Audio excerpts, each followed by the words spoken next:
The Army Painter is my favorite hobby company in the entire world. My desk is literally full of Army Painter products, and it takes me from being an average painter to putting above tabletop standard models out into the tournament scene. Not only that, but the Army Painter has sponsored more competitive play than any other hobby company in the industry. They allow us to keep doing the things that we do. If you enjoy the Army Painter as much as I do, head over to thearmypainter.com where you can use the discount code ARTOFWAR5 to get a discount on your next order.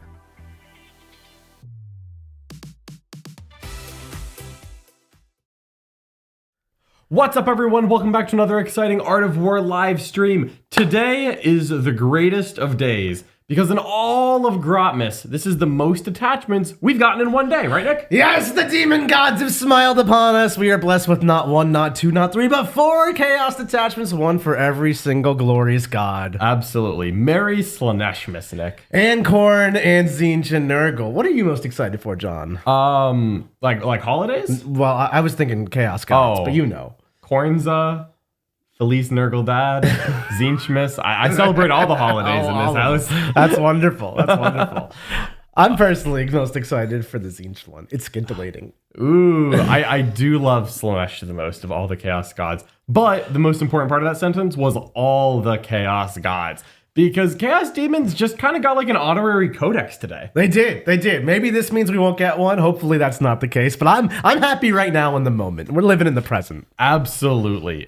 Today we are reviewing the 4 new Chaos Demon Grotmas detachments that Games Workshop has released on Warhammer Community. We are extremely excited. That's right. This is actually part of our entire month of Grotmas coverage. Every single day this month we're going live, bringing you content, reviewing the Grotmas detachment datasheet breakdowns, and in the War Room, which you can get 50% off right now with Grotmas 2024 promo code, we are doing a list breakdown for every single detachment. That's right. You get 4 list breakdowns today, one for every single Chaos God. Absolutely. And we can promise that there's a lot more demon content coming up in the War Room as well. We're going to have some games coming up soon. Look at Nick. Do you think he's not going to schedule Chaos Demons to be released soon? No, we're playing games with them. We've got multiple games on the schedule. So if you join the War Room, get 50% off that first month, you're going to get to see all the goodness. And it's not just Chaos. No matter what faction you play, we're getting you coverage. You're getting list breakdowns. You're getting games, all new detachments all the time. Over in the Worm, 50% off. Grotmas 2024. Don't miss it. Absolutely.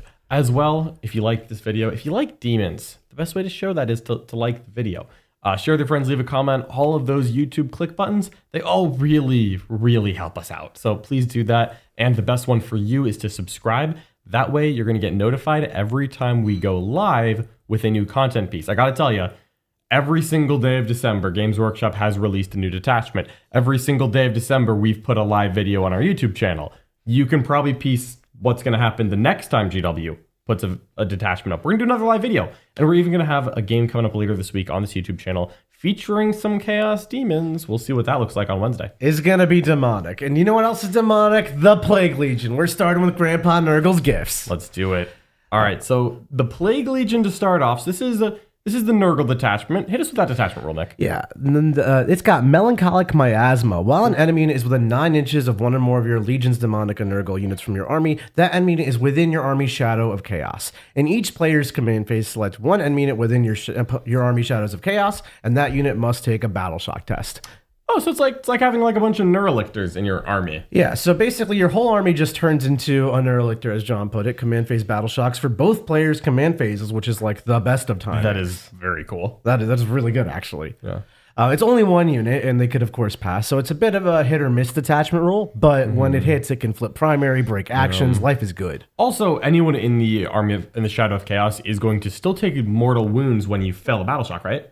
Yeah, oh yeah, if you're in Shadows of Chaos, you're taking D3 mortals there. Boom, boom, boom. Yeah, because the part of the Chaos Demons rule that you keep is that Shadows of Chaos exists, and you heal or take mortals depending on your allegiance and whether or not you pass or fail the battle shock within it. Yep, that's correct. Okay, cool. So your Shadows will also be triggered if you have half the objectives in No Man's Land. This is also additionally if you're within 9 inches of a Nurgle unit. So I could like have Shadows in your deployment zone if I'm in there.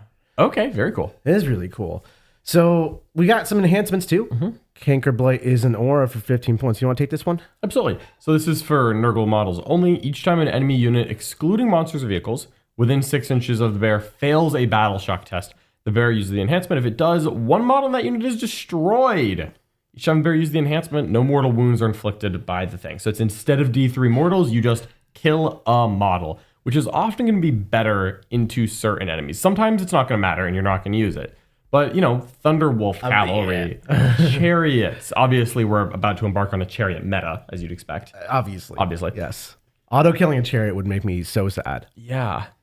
And that's pretty cool. Not vehicle monsters, a little exclusive, but like that would be silly. I would love to auto-kill like a Bulgrin or something. That would make me happy. Yeah, and 15 points is very reasonable. Yeah. Maggot Maws is the next one, 15 points also. Legion's Demonic Nurgle model from your army. In your shooting phase, select one enemy unit within 6 of the bear. That enemy unit must take a battle shock test, then roll a d6 on a 3+. That enemy unit suffers d3 mortal wounds. Each time the bear uses this enhancement, no mortal wounds are inflicted by your army's demonic terror roll. Okay. So it's another weird one. It's in the shooting phase. You force your opponent to take a battle shock. Regardless of the result of that battle shock, you can then roll a d6 and on 3 if they take d3 mortals. So if they fail it, they're going to take d3 mortals from shadows. If they pass it, but you roll 3 up, you can still do d3 mortals. You can't use this to do 2 d3 mortals. And maybe they're battle shocked in your shooting phase. Yeah, I mean, honestly, just having a shooting phase boop battle shock is pretty good to stack with the fact that you have the command phase battle shock. I like it. Yeah, it's not a bad 15 points. 15 points, yeah. Enough 15-point relics and you start to like miss out on a squad of nerdlings, but this is not bad. Yeah, no, I like that. Up next is the Droning Shroud. This is another aura, and for a Nurgle monster only, so Plague Bear. Or I'm sorry, Great Clean one. Yeah, that guy. Yeah. While a Nurgle unit is within 6 of the bearer, that can only be targeted by range attack if it's within 18. So it's like a Be'lakor, but on like a useful model. Yeah, no kidding. This is an awesome aura. This basically means you don't have to take Be'lakor in your Nurgle army. You can just make a Great and Clean one Be'lakor and not get shot. And this army is so slow that it really appreciates not getting shot. Absolutely. This seems like auto take. Yeah, that definitely is one that I'm interested in. 35 points. I would pay 50. Absolutely. I wouldn't pay like 300 points for that rule, but I definitely would pay 35 points. Some people pay 325. Some people pay 325, but I think 35 is much more reasonable. Yeah. And then we've got Font of Spores, which is a 20-point aura enhancement. You put it on a Nurgle monster, so another Great and Clean one. While a friendly Legion's Demonic Nurgle unit is within 6 inches of the bear, improve the AP characteristic of weapons equipped by that models in that unit by 1. That's good. Yeah. Oh, yeah. 6-inch aura of +1 AP. That is good. So several strong enhancements here, and none of them are bad. No. Yeah. I would say Maggot Maws is probably the one I'm least excited about because it's just. I like that more than Cankerblight. Really? Yeah. I mean, both of them are the two. I feel like D3 Mortals is like close enough to a dead guy that I'm like not really that excited about it. Fair enough. But I like more battle shocks. More battle shocks? More battle shocks, more of the time. There's clearly a theme here centered around battle shocks. Let's go through the strats. And I see a lot of people doing super chats. We're doing this new thing where we super chat at the end. So thank you so much for your support. Keep on supporting. We'll answer all your questions. Just save them for the end. 100%. All right. 6 stratagems as per normal. We've got Seeping Virulence. 1 CP in the fight phase. 1 Legion's Demonic Nurgle unit from your army that has not been selected to fight this phase. Until the end of the phase, that unit gets crit 5s to hit. Okay. So I feel like a lot of the Nurgle units have lethal hits. So this is usually like 1 CP lethal 5s. Yeah. Is there much sustained or ways to get sustained in the data sheets of Nurgle? If you take a Spoilpox Scrivener, he joins Plague Bears and gives them sustained hits. So you can get sustained lethal crit 5s. Oh, that's cool. It's definitely cool.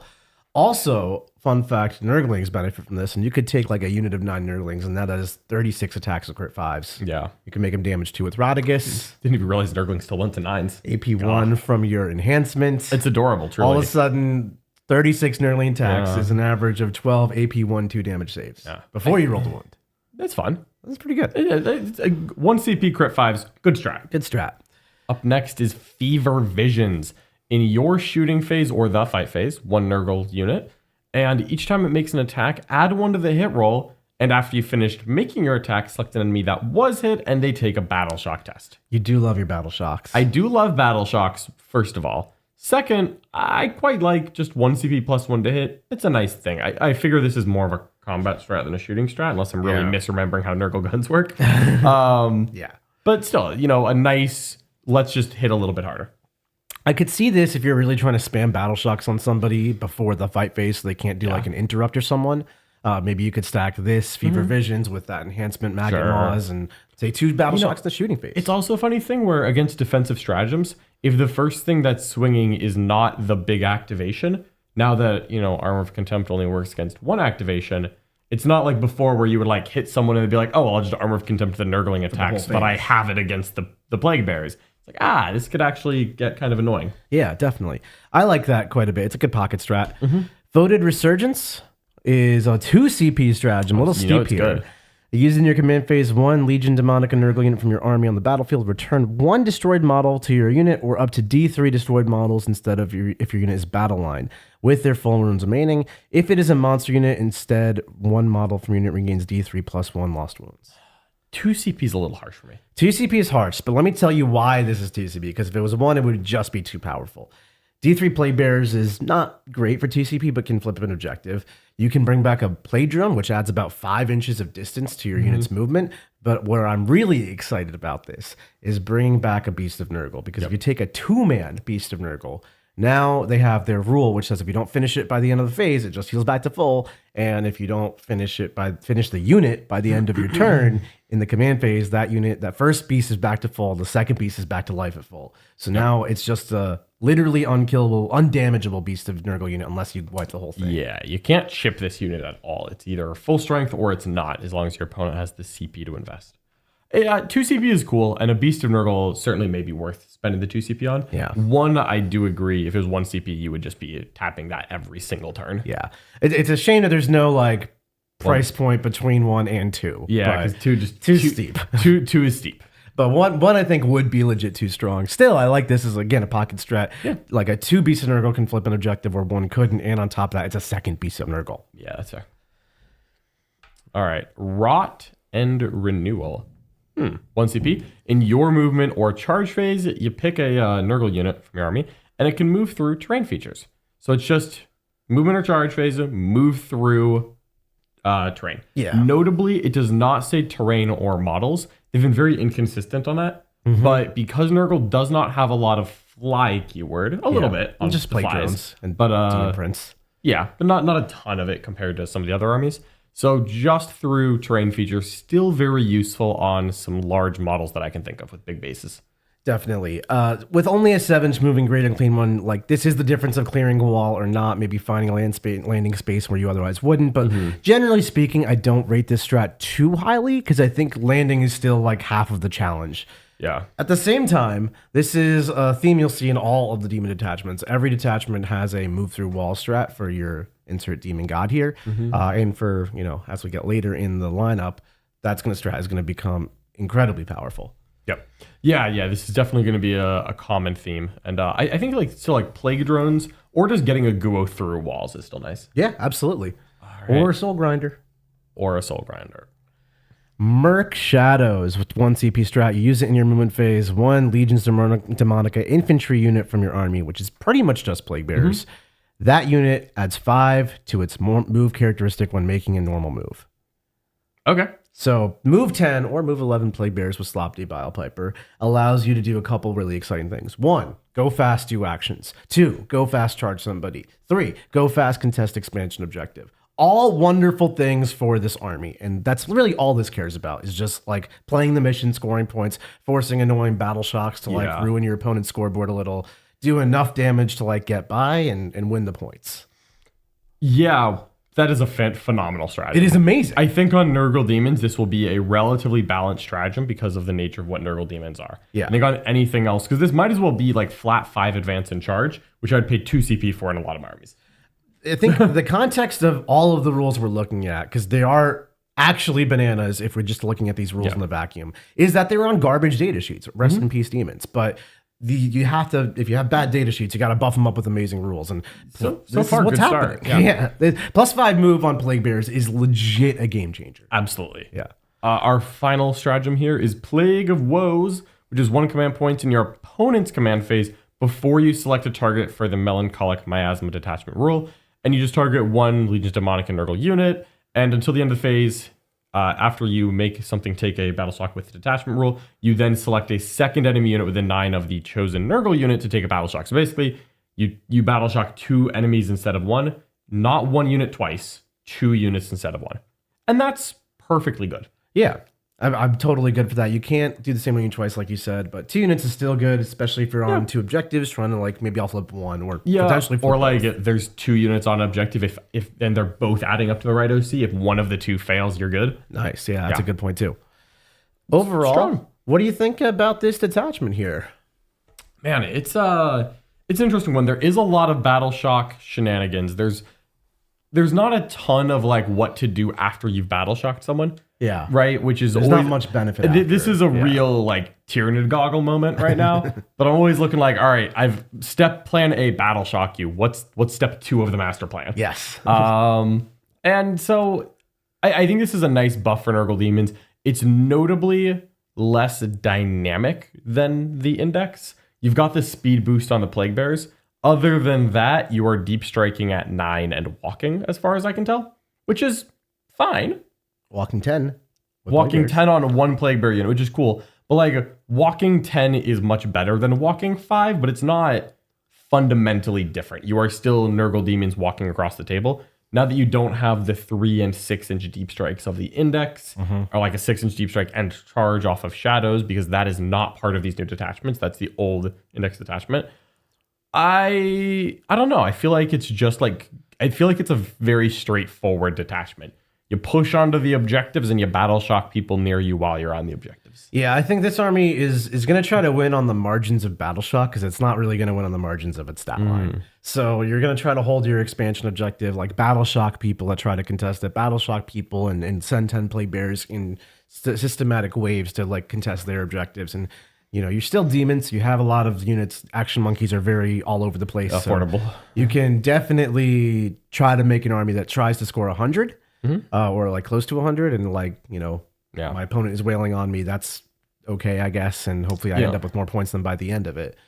It's a little boring, but it is good at what it does. I've seen some people take like 4 Great Unclean One equivalents and just try to get like a 50 on primary and salute. Yeah, and that is spooky. Yeah, but adding battle shocks makes that more viable. It is even harder to contest this though before because there's a lot of random battle shocks. And you don't have to be mono god in any of these attachments. I know that's No. a common thing when people are like, oh, mono Nurgle's got limitations. Sure, it does. Add some flesh hounds, add some screamers. Now you're not mono god, you got some speed, some action monkeys. But it doesn't really the battle shocks coming off your Nurgle demons, like it's fine. Doesn't matter if your flesh hounds aren't doing it or your seekers aren't doing it. Right, exactly. You just want those data sheets for the job they do.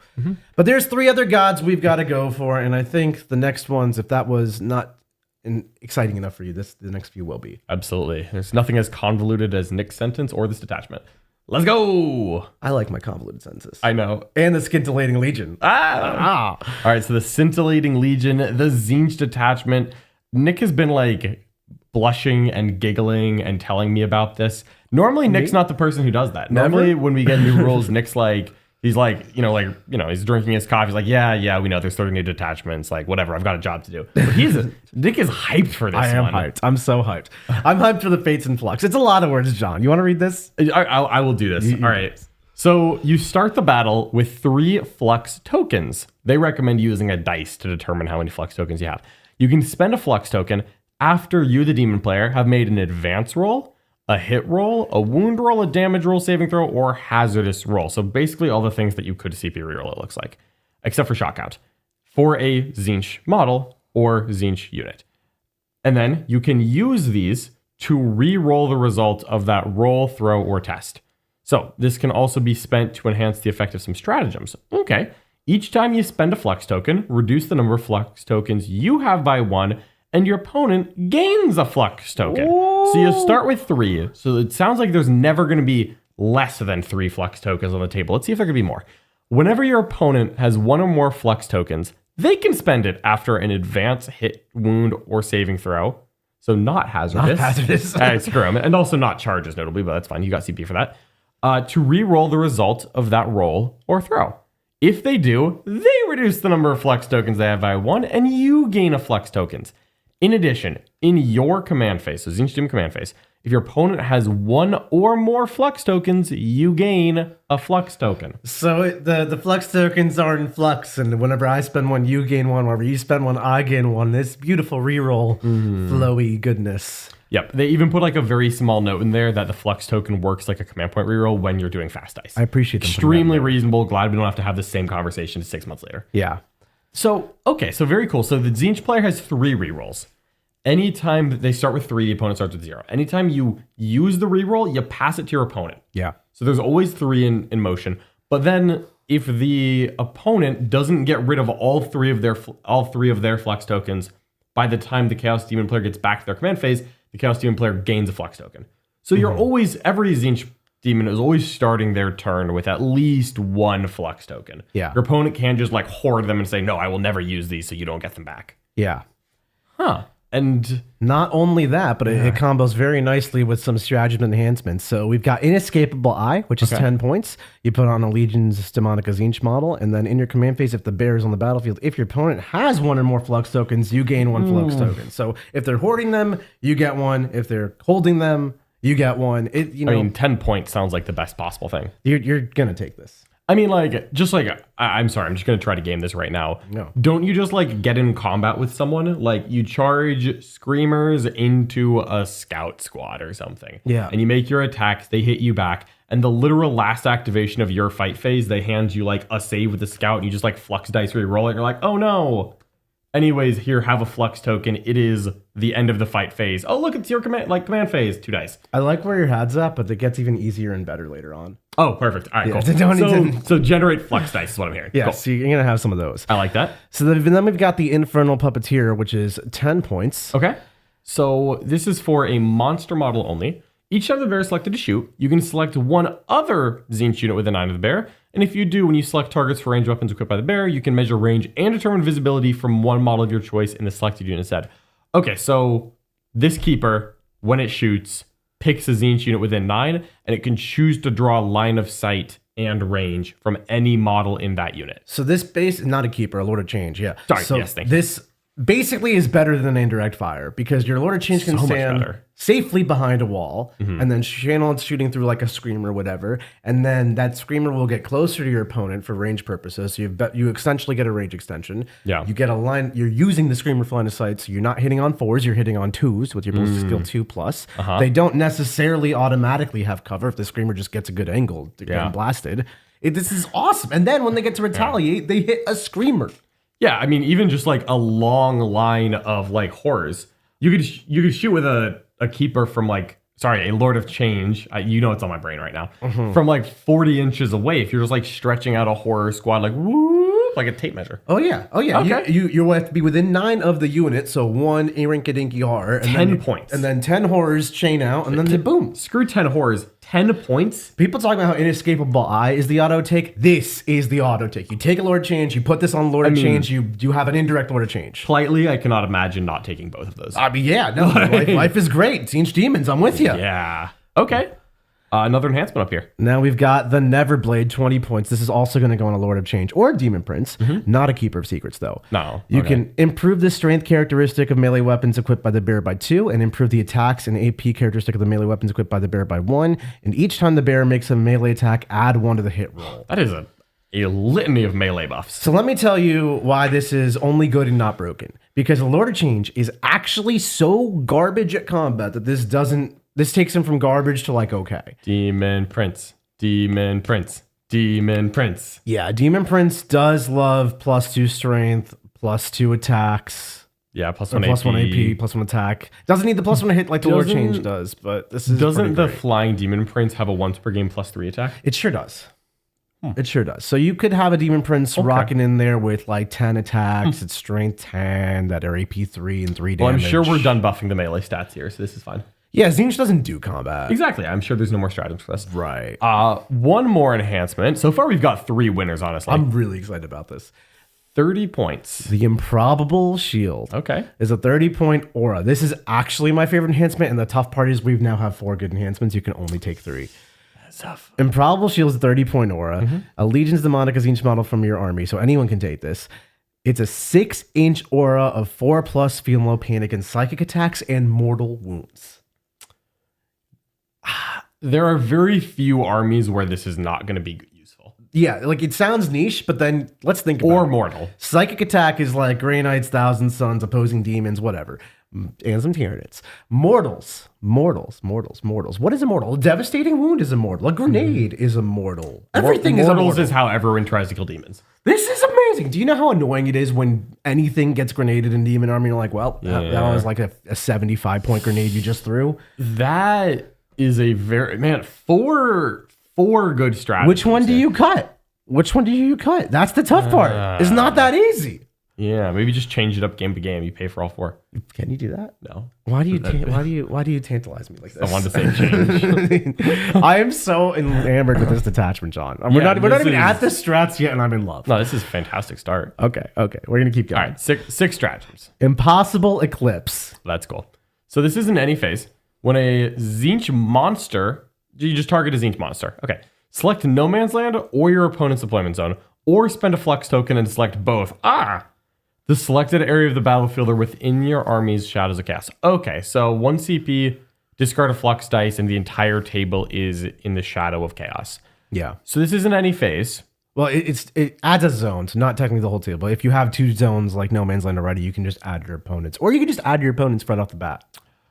So far, I have not seen anything that benefits Shadows of Chaos. No, this strat sounds awesome because you're thinking of old demons contextually, but in this detachment, there's very little that takes advantage of this. Okay, that's fair. I suppose if you look at the table and you realize, I'm going to be taking a ton of battle shocks here, maybe you try to get some healing. Here's where I think it actually is most beneficial. It's the healing on our side as opposed to offensively damaging our opponent. Pink horrors are probably the best unit to heal in demons because after you split them down to some like depleted blues and brims and you heal D3 back, you roll 3 pinks come back and they can of course begin the split process. Yeah. So if you have multiple horror squads and they're in a realm of the table that isn't in shadows, you can like get them to take battle shots. Does being in the shadows give you +1 leadership? It sure does. Okay, so like you've already used your auto pass. Maybe growing horrors back is going to help you reclaim an objective. I can't tell you how bad failing a leadership check on horrors is. It's like the difference of getting like 6 more models in your unit and stealing an objective and versus having being OC 0. Yeah. So like they're +1 from their icon, they're +1 from shadows. This +2 on its own is good enough. Yeah. Okay. Yeah, it's a pocket strat. It's not as good as it. I was excited and then I wasn't. Yeah, Pyrogenesis though, use it in the shooting your fight phase. This is one to get excited fight about. Phase. Oh yeah, so that Demon Prince we were just talking about. It's 2 CP, which is steep, but remember Fate Weaver does get you some CP refunded sometimes. You're gonna take Fate Weaver this attachment? Is there a time or place to take Fate Weaver? So you pick a Tzeentch unit from your army. And until the end of the phase, add 2 to the strength characteristic of weapons equipped by models in your unit, or spend 1 flux token and the 2 CP, and add 3 to the strength characteristic of those weapons and improve the AP by 1. So it's either 2 CP +2 strength, or 2 CP flux token +3 strength +1 AP. Now let me combo this out for you even further. Obviously, the fight phase stuff where you combo this with that enhancement gets saucy, but this gets you up to strength 9 screamers. It gets you up to strength 8 flamers of Tzeentch. It gets you up to like a strength 15 Lord of Change or something. It's insane when you really get going.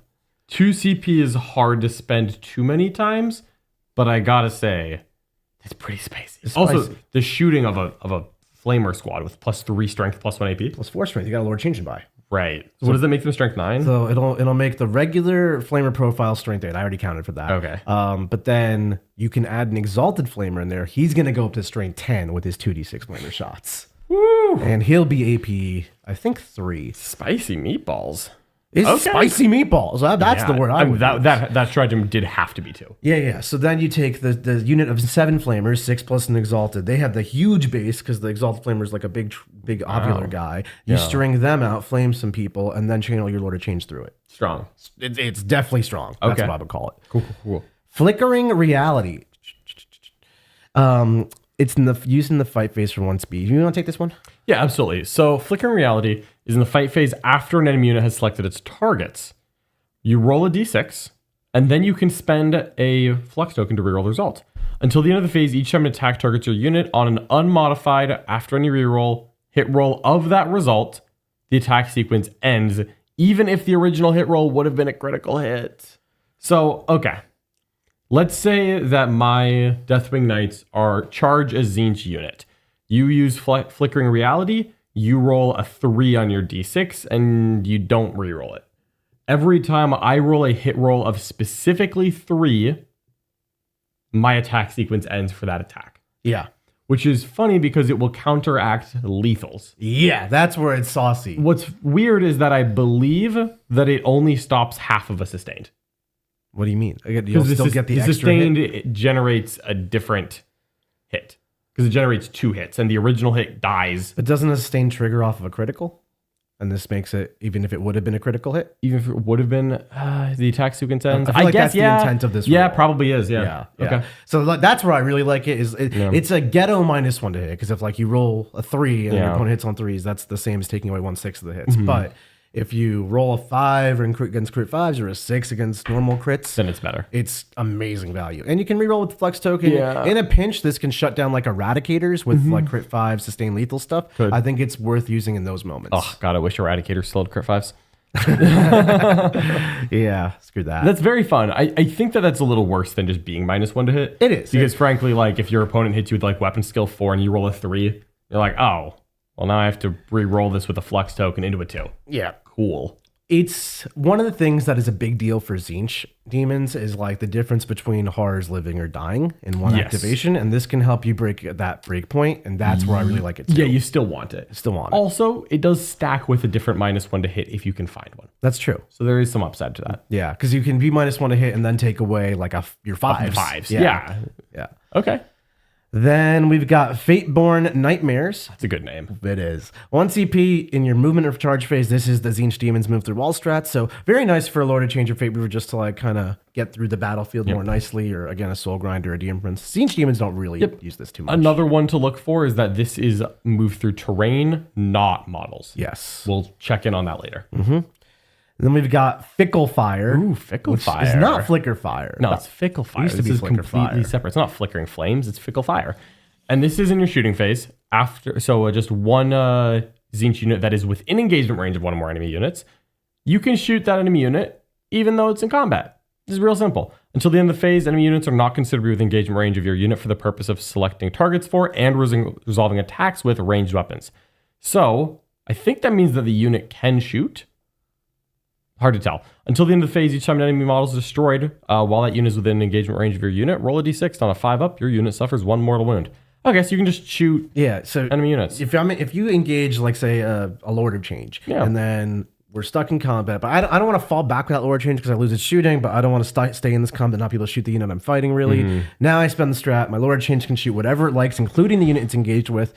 Not be -1 even to hit. with blast. Even with blast. And then all of my flamers and Fate Weaver and whatever can shoot directly into that combat as well because they don't count as in combat for my shooting phase. I think that's quite cool. It's really cool. Yeah, It is only it one is CP. a super good strat for the way a Tzeentch army would play. Yes, especially because I've been there. It is so annoying for you when I manage to consolidate into a keeper. Oh, it's Or sorry, a Lord of Change. The keepers we'll get are there really soon. later. We're saving it to last. When I consolidate into a Lord of Change, it Yeah, it does suck because the guy is anemic in combat. Like, Yeah, no, I usually do it with like 5 intercessors and be like, yeah, I'll probably still have 4 left by the time he's done. Yeah, absolutely.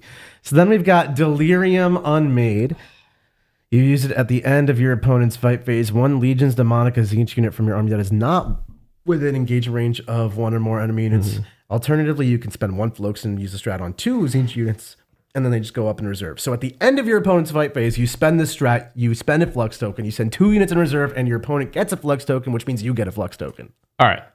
1, awesome. 2, you entirely skipped over the best part of this. How did I do that? Including those within engagement range. John, I read this strat probably 3 or 4 times in my life. Every single time, my brain just stops reading because, like, I know what this strat does already. And I didn't keep reading the fine text, and now I am. I can just go, what? Yeah! What? Yeah, you can pull the things in combat. John, you're watching a man unravel before your eyes. Delirium is being unmade. Delirium is actually Nick's middle name. I need a second. That is by far the best go into reserve stratagem in the game. Bar none, not even remotely close. I know you're excited about Slaanesh, but I'm here for this. This is what I'm on about. I'm gonna be real honest. I think that aspect of the Tzeentch stratagem, the last one, that last sentence. that last sentence of this 2-page PDF, I think catapults this detachment value. I can't believe that exists. I'm like rewriting my list. I'm gonna send another Tzeentch list out for today's list of big. I already wrote one. I'm writing another one. I'm so excited. One command point, and obviously, yes, a flux token. But like, I'm sorry, but if you're not spending your flux tokens here, when are you spending them? Forget reroll. I don't need rerolls. I'm going up and down. Yeah, I mean, like real talk. I think you have an escapable eye, and then every single fight phase, you lift something, ditch the flux dice, get 2 every time, and you lift out of combat and shoot. And so I have the one strat that lets me shoot as if I'm not in combat, and then I have another strat which picks up 2 units. You literally engaging me does not matter. Well, you do get to hit back still. For the little bit that's worth. Sure do. And Flamers of Tzeentch fall back and shoot. Yeah. No, you can... I don't follow rules of Warhammer. That's amazing. Yeah, so you didn't catch that part, huh? I really did now. I am now, John. Mm-hmm. Yeah. Mm-hmm. Excited. No, that like makes the detachment for me. Everything else already made it for me. That just takes it to 11. There's a lot of cool rules in here. That last bit, everything. That is so massively impactful. It's so hard to play around. No, tell me about your thoughts about this detachment here. Like, do you think this is like a top contender in the game, or are demons finally in it right now? This to me reads as significantly better than the Nurgle detachment. Yes. And significantly better than the Index detachment for Tzeentch demons. The fun part, in my mind, of these rules is that these rules don't actually require you to be all Tzeentch. No. Like, at all. I'm still going to run a Plague Bearer unit, some other things. Yeah. I'm saying that, like, most of these buffs are for the unit, not auras. Where we saw a lot of auras in, Nurgle, and a lot of, like, oh, you want as much Nurgle as possible. And spoiler alert, we're going to see that in some other detachments as well. The Tzeentch one, to me, because like the other 3 detachments to me read as like you take Plague Bearers and 1890 of your god. Yeah, right. This one, I think you could take more of the other god stuff, because as long as you're funneling all of these rules through Lords of Change and Flamers and like a horror squad or 2, you're good. Yeah. Like you don't have to take 2,000 points of Tzeentch demons to get full value out of this. Which is awesome. Which is really, really great. Because the rest of the data sheets have a lot to offer too for just like flexibility. Yeah. To me, this feels like Vanguard Space Marines. You have very good teleport access, very good reserve manipulation, very difficult to engage in combat, good shooting buffs. Yeah. This is everything you would have asked for. It is everything I asked for and then more. I am so happy. Yeah. Christmas came early. Grotmas is here. Merry Tzeentchmas. Merry Tzeentchmas. Okay. So 2 out of 4, and you got to be feeling good. I'm feeling great, John. Okay. I could stop here, but we can't stop here. We got 4. 2 more to go. Eventually, I'm going to be correct when I say keeper, and it's probably not this one. Not this one. Okay. This one is going to be the Blood Legion. All right. So nice mono Khorne detachment. That's mono right. With a quote. Jack is super excited about this. I bet he is. Yeah. Yeah. I think he's going to hop in and pick up some Khorne demon games for us. He does. He is fond of the axe. He's fond of the murder call. Okay. I can't blame him for that. Yeah, hit me with that. So this detachment actually gets 2 detachment rules, which is really interesting. Good for them. Murder Call is the first one. Each time an enemy unit, excluding aircraft, ends a normal move or advanced move within 6 inches of a Khorne unit from your army, one of those Khorne units can make a surge move towards that enemy unit. To do so, roll a d6. Models in your unit move that number of inches up to this result, but your unit must end that move as close as possible to that enemy unit. When doing so, those models can be moved within engagement range of that enemy unit. A unit cannot make a surge move while it is within engagement range of 1 or more enemy units. Okay. So, several things to note here, because this is very interesting. One, unlike other reactive moves, this is normal or advanced move, not fallback move. Yeah. That's probably fine. But 2, you have to get within 6. So basically, if you try to charge to get close to the Khorne, they may just play the reverse card and say, no, you. Yeah. Because if you get within 6, a 5 will get them into you, in most cases. Right. Unless there's like terrain in the way of blocking something. Yeah. That's kind of cool. It's definitely cool. Especially if you have like Khorne dudes on an objective behind a wall and your opponent's like, well, I don't want to charge the Khorne dudes, or maybe it's an unchargeable wall situation. They can't shoot them because there's a wall. So then they're like, well, I'll just go to the objective and put more OC on it. Now that's a super risky proposition. Yeah. And you know what else I really like about this? It says each time it ends a normal move or fall or advanced move, which triggers against things like Fire and Fade, which lets you make a normal move in shooting phase. It's not movement phase. Right. Now, this is still going to follow the normal restrictions of surge moves where you can only make 1 per turn. Yeah. But the fact that this could proc off of a Fire and Fade does make it better than the stratagem versions. Yeah. And of course, the fact that it can go into combat. Also, it's very simple to play around. You stay 6 inches away. But sometimes when you need to get a shooting angle to something behind a wall, you have to get within 6. That is no longer a great investment. Sometimes you're a combat army. Are you only willing to declare 6-inch charges into the Khorne demons and like just really suffer the consequences if you fail? Yeah. I don't know. But I mean, at the same Weird. time, letting them blood surge into you, your odds of hitting a 6 versus them hitting a 6 is better for you. Yeah, no, it's technically, but like, yeah, if you get at 5.9 and they roll the 5+, you've flipped the entire game on its head. Yeah, for sure. It is definitely the type of rule that I think makes your opponent play very differently. And there's value to that, of course. If your opponent plays differently and doesn't trigger your rule, then you don't have a rule. Yes, But that you is the do downside. have blood tainted. Here we go. And this is at the end of a phase in which a Legion Demonica Khorne unit from your army destroyed an enemy unit that was within range of an objective marker. That was at the start of the phase. If your unit has a higher level of control over that objective than your opponent does, that objective marker remains under your control. So basically, if you kill something in any phase, but if the unit that kills them is on the same objective marker as the target, and now you hold it, you can sticky it. Okay, so basically, you can charge a unit of bloodletters or whatever onto an objective with, say, 5 scouts. Murder those 5 scouts, then sticky the objective immediately. Then your opponent shoots your bloodletters off, and you still sticky that objective. Exactly. And if you put all these blood letters on the objective, and your opponent wanted to move onto it to put something there to unsticky it, they get blood surge into. Right. So if 10 blood letters hit 5 scouts and just mob the objective, it's stickied immediately. Yeah. And if you shoot them to death, it's still stickied. You had to move someone on without getting blood surged into to deny that sticky for 1 turn. That's very cool for like following up a trade game. Yes. Not for starting one. No, it's really good once you're like mid-trading and like you've got a good charge on those scouts. Like mid-trade, this is an amazing combination of rules. I am glad that they gave them something besides that blood surge, though. I think this being a 2-part was the right call. I think agree. it's very Just cool, the blood though. surge wouldn't have been enough. But I agree. like this a lot. Yeah. And it kind of makes up for the fact that Khorne is a melee-only faction traditionally, so they really appreciate the sticky Yeah, objective. you had to give them something. Yeah. They got some enhancements as well. So Slaughter Thirst is an aura for 35 points. You put on any Khorne demon unit, and then, or excluding monsters, so you cannot put it on Bloodthirster. I apologize. No, I'm But sorry. you can put it on the Bloodthirster, just won't help him. That's right. It's one of those. Okay. So any Khorne demon unit, excluding monsters within 6 of the bearer, has Lance. Okay. So that technically includes Soul Grinders for the small amount that that's worth. Yeah. I mean, Bloodletters love Lance, right? Like Yeah. plus 1 to 1 on I'm Bloodletter sure Blood aura. Crushers do too. Blood Crushers do as well. They have a lot of attacks. Now they do a lot of charge mortals, but you know they appreciate it. They charge. This is definitely the place I wouldn't love it is like a Bloodthirster, so I don't even care that it doesn't affect a Bloodthirster. Yeah. He's not the guy who usually needs Lance. No, this is an awesome aura. You're probably going to take this. I agree, yeah. Fury's Cage for 20 points. Legion Demonica Khorne monster only. Each time the bearer is selected to fight, it can use the enhancement. If it does, it suffers D3 plus 1 mortals. But to make up for that, it gets reroll hits, reroll wounds.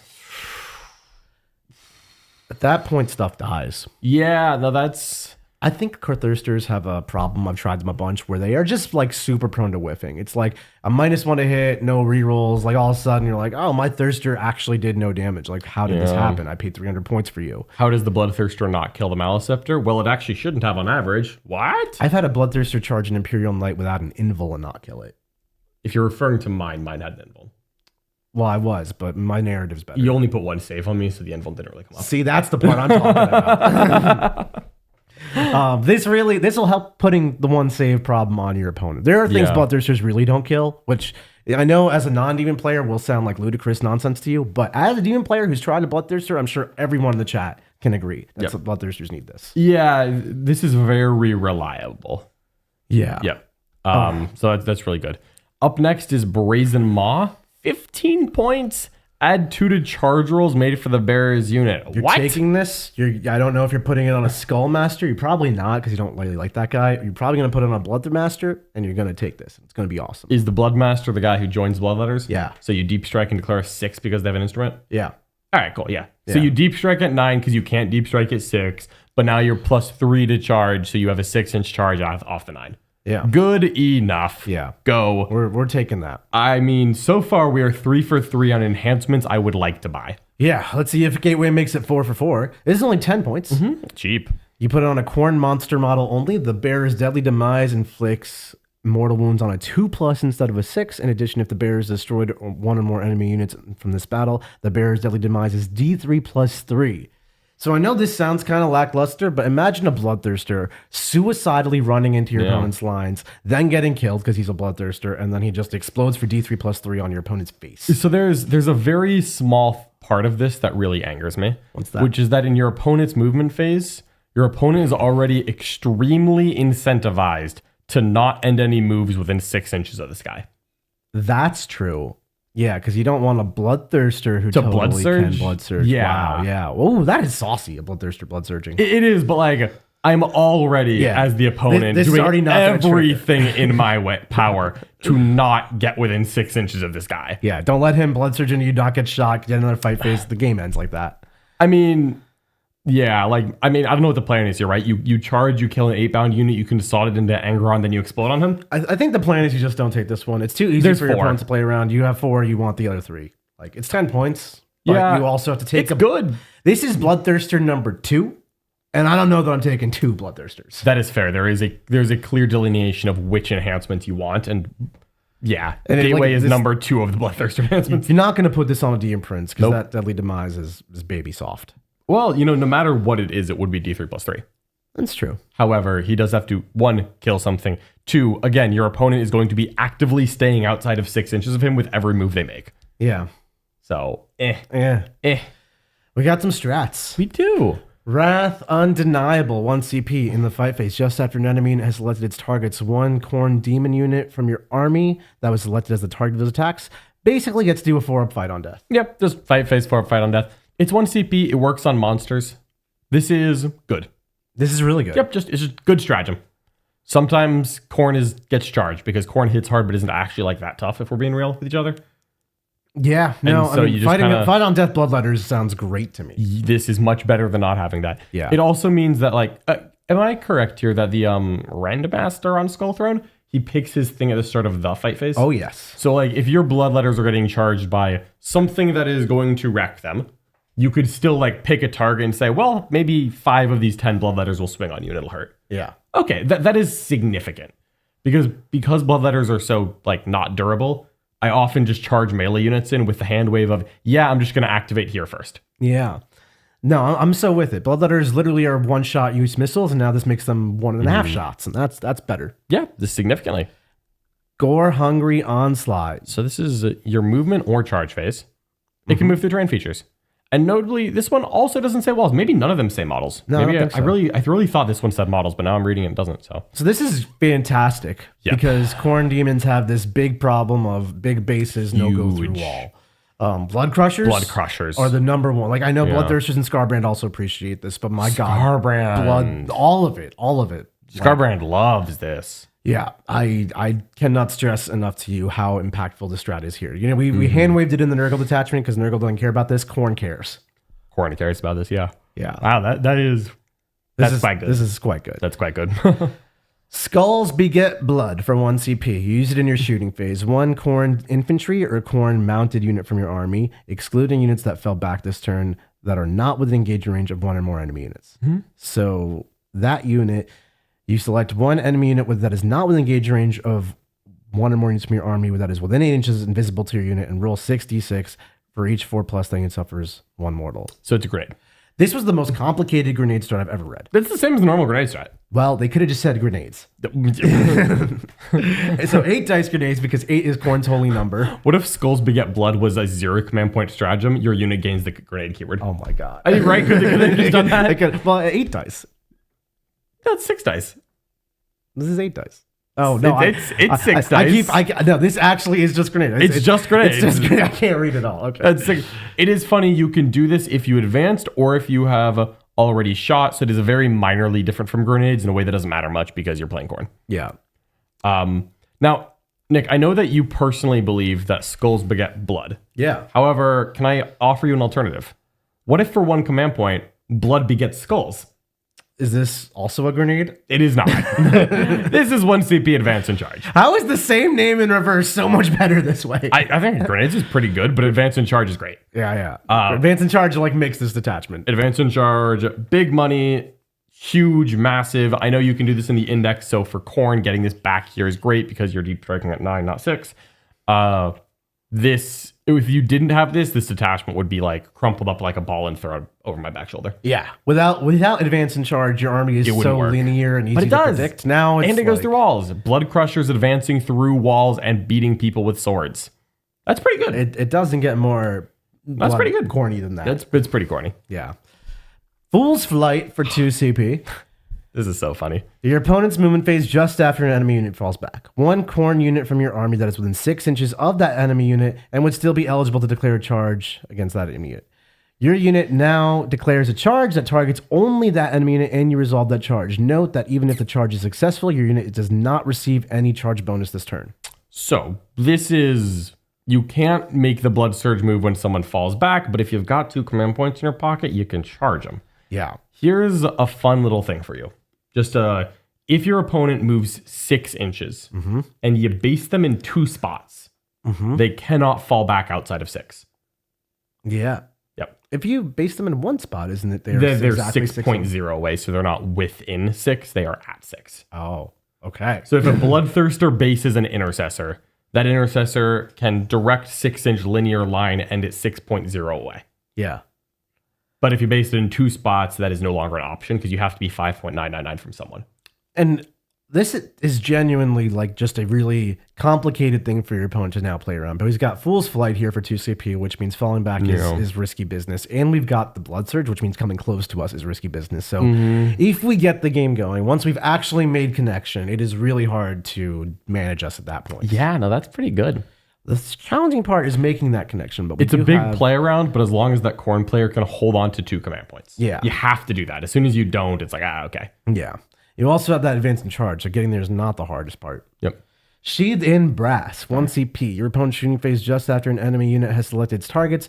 1 Khorne unit from your army that was selected as a target of 1 or more of those attacks. Until the end of the phase, your models have a 3-up save. This is adorable for like Bloodletters getting hit by a bunch of Stormbolters. Yeah, Bloodletters in cover, well, not cover, but Bloodletters getting shot by Stormbolters is like the time.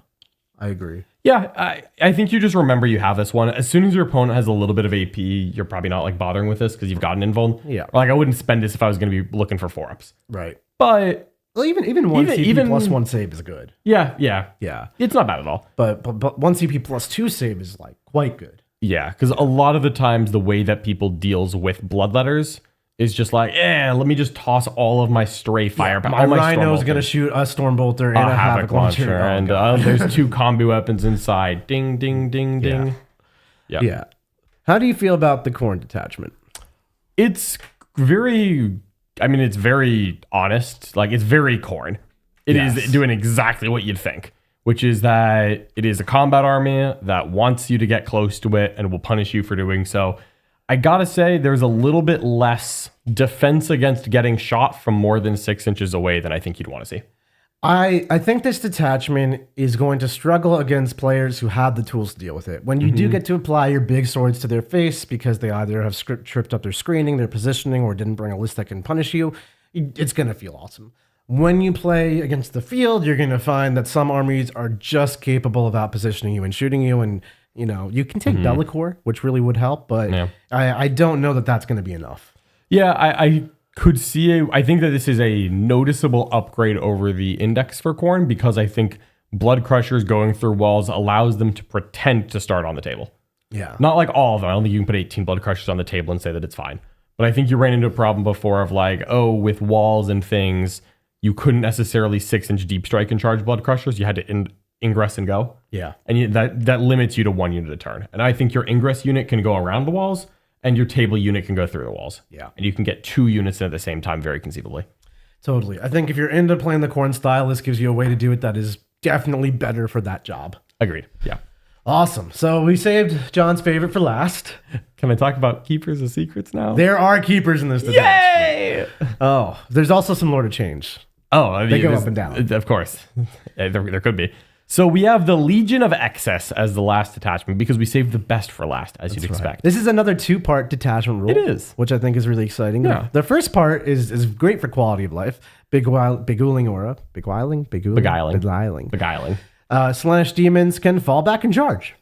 That is monstrously appreciated. Monstrously. Yes. Because not being able to fall back and charge is depressing. Especially with a melee army. Yeah, no, I hate that. No, like Melee armies that can't fall back and charge are just prone to getting touched by 2 chimeras at the same time, and then the game ends. You're like, dang it. No, I didn't see this fiends. coming. No. Yeah, how often have I done that to people? Slaanesh demons really suffer from the fact that their data sheets are like actual dog crap. So the seductive gambit may try to help with that. All right. So each time this unit ends a charge move, you can declare it will perform a seductive gambit. If you do, until the end of the turn, this unit does not have the Fight's First ability, which you would normally get for the charge. But instead, each time a model in this unit makes an attack, you can reroll the hit roll and the wound roll.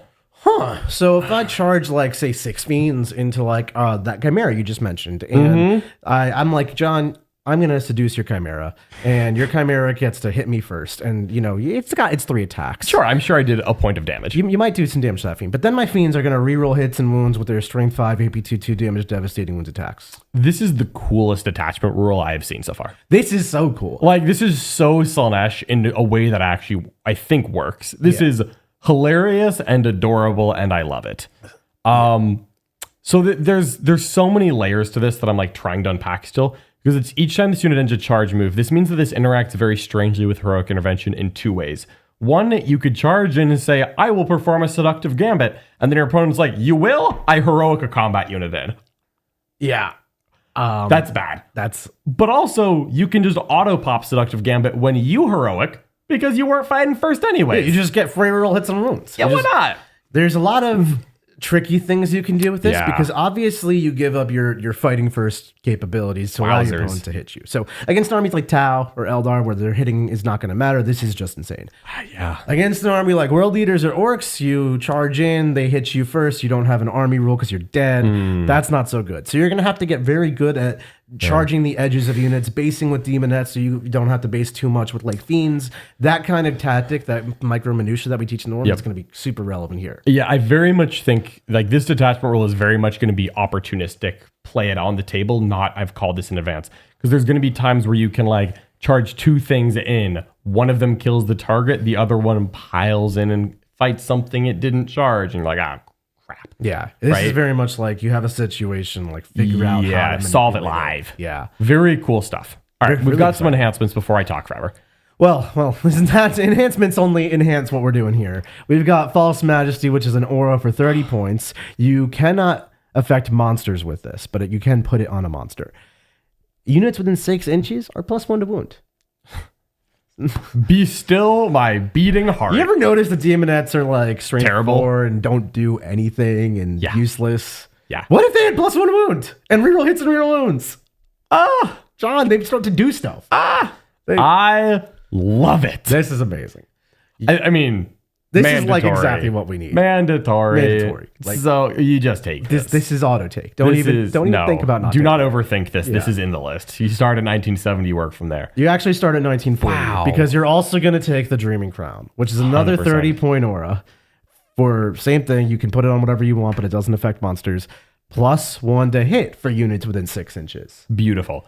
Now, I know what you're thinking. You reroll hits. Why do you need +1 to hit? Because sometimes you have to fight first. Yeah. Sometimes you charge the orcs and you're like, I do have to fight first here. We're not getting rerolls. We'd better be hitting on 2s. Or sometimes you get charged and you didn't just get eviscerated, so you do want +1 Perish to the hit thought. Not only that, but demonettes do have reroll hits built in on their datasheet already, but you know who doesn't? Fiends. Yeah. Fiends really Fiends hate love just hitting on this. 3s. Fantastic. Two enhancements are just complete winners. My favorite place to put this is on a Torment Bringer on Exalted Chariot. It does make it a little pricey, but it's a fast-moving big base, and it has a 6-inch aura of sustained hits. So +1 hit and sustained hits, your fiends functionally go from 2/3 hit rate to 100% hit rate. Before, we toss in reroll hits with sustained hits. Oh, very strong. Up next is Avatar of Perfection, a measly 15 points for a Slaanesh monster. So a Lord of Change. I keep pro secrets. And at the start of any phase, if there are no friendly units within 6 inches of you, you reroll advance rolls, reroll charge rolls, ignore modifiers to move, advance, and charge.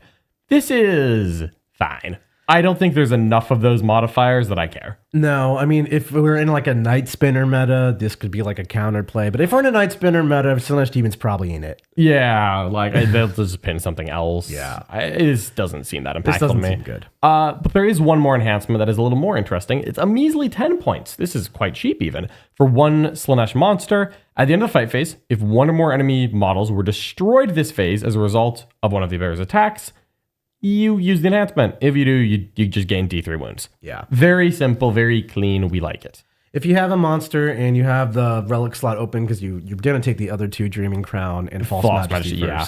If you have that 3rd relic slot open, you have 10 points open, you have a keeper open, you take it. And you know what? My first list, which we're talking about in the Wormlings, right? That's where I ended up. I ended up at like 1990 with those 2 enhancements on other things. And I was like, oh, you know, why not? Let me treat myself to a little soul glutton. Let's get some wounds back. Nice. Yeah, really, really good start here. Now, we do still have the stratagem section. Yeah, so far I'm seeing a lot of love from reroll hits wounds and +1 hit, +1 wound. That's Slaanesh can actually hit in combat now is the theme of page 1. Yes. Thieves of Pain, 1 CP, any phase just after an attack or mortal wound is allocated to a Slaanesh demon, excluding monsters. That Slaanesh demon unit can pick another friendly Slaanesh demon unit within 12 until the end of the phase while the selected unit is on the battlefield. Each time a model in your initial unit would lose a wound, inflict 1 mortal wound on the selected unit. Okay. So this is wildly complicated, but very fun. So it's any phase. Notably, it's not one of those like shooting fight phase. So you could do this on an Overwatch if it were to be important. Yeah. This is really good. So just explaining a little, like imagine I have a unit of fiends and you're wailing on my fiends with like a castigate or something. Sure. And it's going to hurt a bunch. I can spend 1 CP and then select, say, my unit of demonettes or my unit of seekers, whatever, within 12 inches, maybe behind a wall somewhere else. And the castigator then shoots everything in the fiends. I take my saves. I failed like 3 autocannon saves, so that's 9 damage. And I failed like 4 heavy bolter saves, so that's 8 damage. So my fiends are going to take 17 damage to the dome. Instead, my demonettes will take 10 of those damage, and then the fiends will only take 7 of those damage. Yep. So it can keep you alive on those fiends in the moment. It could like help you hold an objective contest, play through an Overwatch, like John was saying. It would kind of mess with your opponent's plans, but I did pay the lives of 10 demonettes to do this. You did. Now, where this is useful, because Slaanesh is not so inherently durable that I think this changes you from I can't tank anything to I can tank everything. I think this is much better in the fight phase than it is in the shooting phase. Yes. Because in the fight phase, you don't have to survive every enemy activation at the same time. You have to survive 1 activation that fought before you did because you don't fight first, and then you reroll hits and wounds and solve your problems that way. Right. And this could be where you charge 2 units in. Both say, I'm not going to fight first. Your opponent picks one of their targets to swing. That one shucks the wounds off to someone else. Then you select the other one to fight. Yeah. And then you'll come back to your unit that already got hit later because no one else is hitting it. I also really like chucking wounds onto like secret chariots and stuff like that because they don't care about taking like 5 damage. They're still there. Sure. Yeah. You can also, funny enough, you can do this midway through an activation if you want.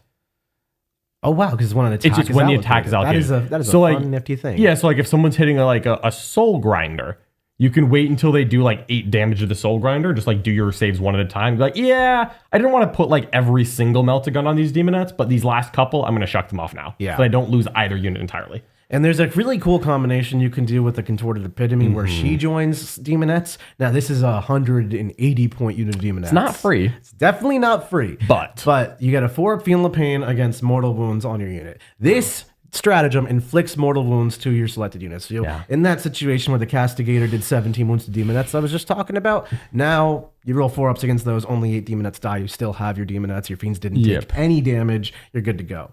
Yeah.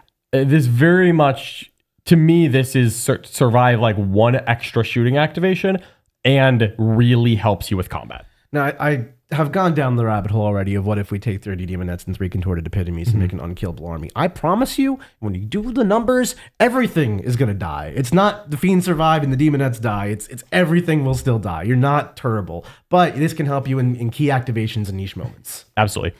And I will also say it is nice that these wounds that you're shedding are coming off of the unit getting hit for the purpose of wounds and saves. So again, because you can't target a monster with this, you could shuck to a monster, but you can't shuck off of a monster. You could shuck off of a vehicle. Yeah. And so a soul grinder with 10 demonettes. The demonettes add 10 wounds, but those 10 wounds are behind the toughness high and save good of the soul grinder. They're not the toughness 3 of the demonettes. Another place you could use this really nicely is if you have like just multiple combats going on, you fight with one of your units, your opponent fights with their next unit, and then you chuck to the wounds to the unit that has already fought. Yeah. There's good options here. I think that this is a very strong rule. I think you're going to have to master when to use it. Yeah. But I think it's very strong when you get it right. It is both deceptive in that you can look at this and be like, this sucks. You can look at this and be like, it's broken. I think it falls in the middle of niche. Yeah, I think it's niche, but it's very good when you get it right. Yeah. So then moving on, we've got archagonists. Archagonists. So this is 2 command points in the fight phase. You pick 1 demon monster unit or 2 Slaanesh non-monster units, and they get +1 to wound. You already have an enhancement for +1 to wound, but there's the thing about enhancements that if you rely on them, they're not going to be there when you really need it. That's true. The guy can die. He can not be within 6 inches. Yep. Yeah, there's a lot of factors of this. This is a good pocket strat. Good pocket stratagem. Yep. Yeah. 2 CP is steep, but when you need it, you need it. Yeah. Sensory excruciation. Ooh. You use it in your command phase. 1 Legion Demonic Slaanesh unit monster from your army that is on the battlefield. So you need a monster to be on the battlefield to do this. Each unit on the battlefield that is within your army Shadows of Chaos must take a battle shock, subtracting 1 from the test if they are below half strength. Yep. Okay, so in your command phase is not the most awesome time because you're not going to make your opponents like not score their own objectives, but you could mess up them contesting you. Or their stratagems. Or their strats. Defensively interrupts, things like that. You also have an amazing synergy with Transweavers with this stratagem because a Transweaver can pick an enemy unit at the end of the movement phase. And if it's battle shocked, the demonettes that she's joined to will all reroll hits and reroll wounds. So it's another source of that. Okay. That isn't contingent on fighting last, so you can actually fight first and murder somebody. For sure, yeah. And you can cause battle shocks at a time where that would trigger. This is kind of niche. It's niche because it does force the Slaanesh units to take the battle shocks as well. Right. Now, since it affects things within Shadows of Chaos and things within Shadows of Chaos are +1 leadership, you have decent odds to pass. You might accidentally screw yourself out of a little bit of primary if you really mess up. Also, you could battle shock yourself for the purpose of stratagems. Yeah. Now, a lot of the buffs here don't rely on not being battle shocked because the enhancements and the army rule don't rely on not being battle shocked. But noticeably, passing off wounds does. Yeah. Also, all your OC. Yeah. All of your stratagems do, of course. But you could also heal off this if you pass the battle shock, which is very funny. It is a very chaosy rule where it can bone you or it can buff you. You know, it can also screw your opponent. But you are just rolling the dice and seeing what happens. You have an edge. You're +1 in the shadows. I think the tricky part is because it's in your command phase. If your opponent takes back some of the objectives in their turn, this isn't going to include a lot of the space. This is definitely like use it in a very specific moment type of thing. Yeah, my thought is that if the Slaanesh army has successfully staged and is holding a couple midfield objectives, but is now going for a push, I think you pop it then, just to inject chaos in. Because as soon as you find out, oh, there's 2 or 3 enemy units that can't heroic, that can't interrupt, I will now game plan all my combat shenanigans around that. Yeah, that's kind of the move, I think. But It's weird. It is weird. So I think a lot of the power from this detachment comes from its enhancements in army rule, but. Yeah. We keep going. Phantasmal Longing, 1 CP, move through walls for your Slaanesh demon units. Move or charge. Chariots, Seekers, Keepers, Shalaxi. They love it. Let's go. Yeah. Good stratagem. They needed it. A lot of the demon data sheets hate walls. Yes. And the fact that we just got this strat in every detachment makes me so happy. Yeah, and it's really good because Slaanesh is not so durable that you can afford to not hide. No. You can't be in the open to get a cleaner movement line because you'll die. It's very conflicting because you basically cut like 4 or 5 inches off your charge to move around a wall. Yep. But if you don't do that, you're just going to get shot. Yep. So this solves that problem really nicely. Yes. And it means your opponent can't just be behind a wall and be like, I can't, even if I get next to you, I can't charge you. Yeah. No, this is very superior.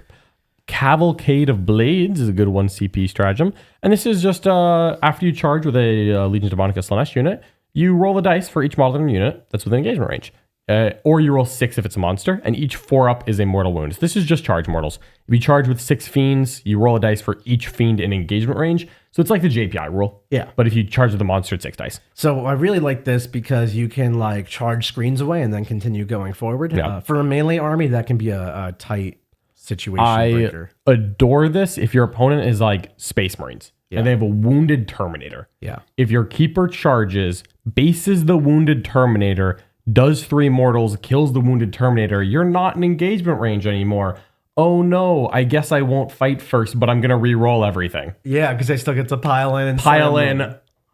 That's super good. And also, on like a unit of 10 Demonettes, you're rolling 10 dice. 5 mortals ain't nothing. Yeah, no, get in there. Yeah, do go, some damage. Go get them, girls. Yeah. Yep, this is very useful in my mind.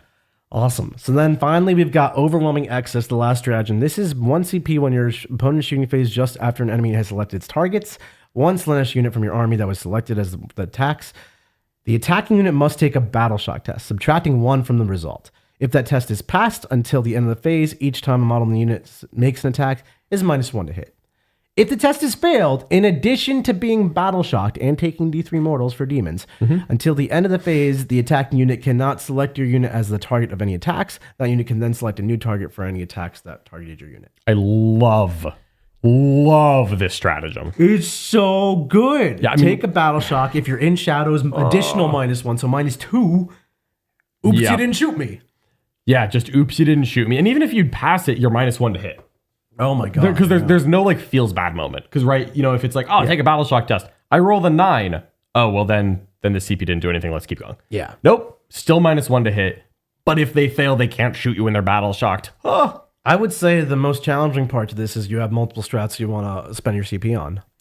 Yeah. I Which mean, is not a bad problem to have. For me, I mean, so that's the detachment, right? Yeah. This is really interesting. I quite like the way that they've designed Slaanesh here. Yeah. This is not the direction I was expecting because I was not creative enough to come up with that seductive gambit rule. However, someone was, and I want to shake that person's hand. Yeah. This is really cool. I'm shocked there's no speed boost. There's no advance. I will charge, say the there's lack none of that advance stuff. and charge blows my mind. Yeah. I would have bet good money and lost good money that if there was an advance and charge stratagem in these 4 detachments, that this is the one it would have been in. Yeah. I think it's interesting. I kind of like that it actually helps Slaanesh do real damage. I don't think they needed help getting there. Slaanesh is good at that. Although you don't have 6-inch deep strikes in this detachment at all, so you do have to get there the old-fashioned way. Yeah, you got to cross the table. You've got a little bit of ingressing, but a lot of people have to cross the table. Going through walls does help a lot.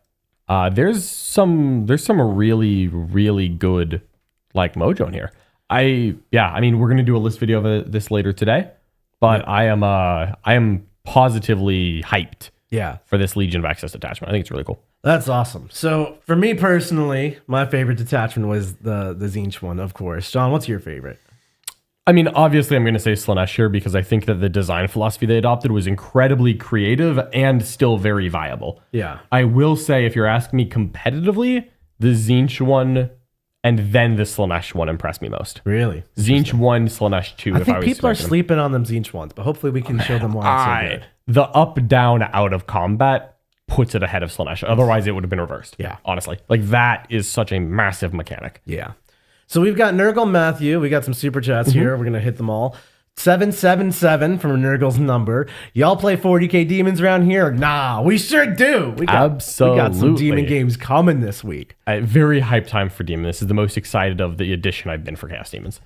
Gabriel Ruth with a $10 super chat. Kool-Aid shellac see through walls. Changeling rules for everything. Once per shooting phase. Full reroll hits and reroll wounds.